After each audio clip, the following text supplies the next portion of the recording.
Hello friends, இந்த வீடியோவில் நம்ம ஃபோட்டோஷாப்பை யூஸ் பண்ணி இந்த மாதிரி பிஎஸ்டி ஃபார்மேட்டில் இருக்கிற ஃபைல்ஸை எப்படி ஜேபிஜி ஃபார்மேட்டுக்கு மாற்றலாம்னு சொல்லி பார்ப்போம். இப்போ இந்த ஃபைல் வந்து ஜேபிஜி ஃபார்மேட் நான் ஓப்பன் பண்ணோன்னா டேரெக்டாக வந்து இமேஜ் ஃபார்மேட்டாக ஓப்பன் ஆயிடுது. ஆனால் இந்த பிஎஸ்டி ஃபைல் ஓப்பன் பண்ண அப்படின்னா கொஞ்சம் வெயிட் பண்ணுங்க.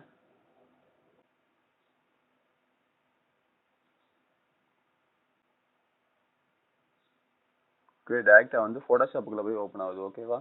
இது நம்ம ஜேபிஜிக்கு திரும்ப மாற்றணும் அப்படின்னா ஃபைலில் போய் சேவியை காப்பி கொடுத்து இதில் ஜேபிஜி கொடுத்து சேவ் பண்ணிக்கலாம். இன்கேஸ் உங்கள்கிட்ட வந்து ஒரு 100 ஃபைல் கிட்ட வந்து பிஎஸ்டி ஃபார்மேட்டில் இருக்குது, அதை வந்து நீங்கள் ஜேபிஜியை மாற்றினா ஒவ்வொன்றா ஓப்பன் பண்ணி இதில் நீங்கள் சேவ் பண்ணிட்டு இருக்க முடியாது. ஸோ அது எப்படி பல்காக இருக்கிற பிஎஸ்டி ஃபைல் எப்படி ஜேபிஜிக்கு மாற்றலாம்னு சொல்லி பார்ப்போம். இந்த ஜேபிஜி ஃபைலை நான் டெலிட் பண்ணிடுறேன். சாம்பிளுக்கு நான் 2 ஃபைல் மட்டும் எடுத்துருக்கேன். இதில் வந்து நீங்கள் 100 ஃபைல் ஆகலாம், 50 ஃபைல் ஆகலாம், எத்தனை ஃபைல் வேணாலும் இருக்கலாம்.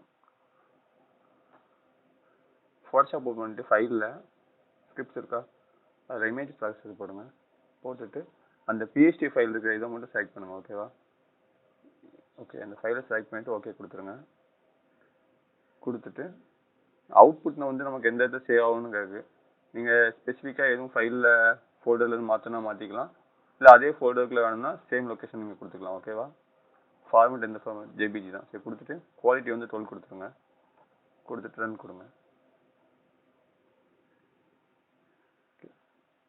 இப்போ பார்த்தீங்கன்னா அந்த ஜேபிஜி ஃபைல் ஒரு ஃபைல் ஜேபெக்னு ஒன்று ஓப்பன் ஆயிருக்குல்ல, உள்ளே போய் பாருங்கள், நம்மளோட அந்த பிஎஸ்டி ஃபைல் ரெண்டுமே ஜேபிஜி கன்வெர்ட் ஆகிருக்கும்.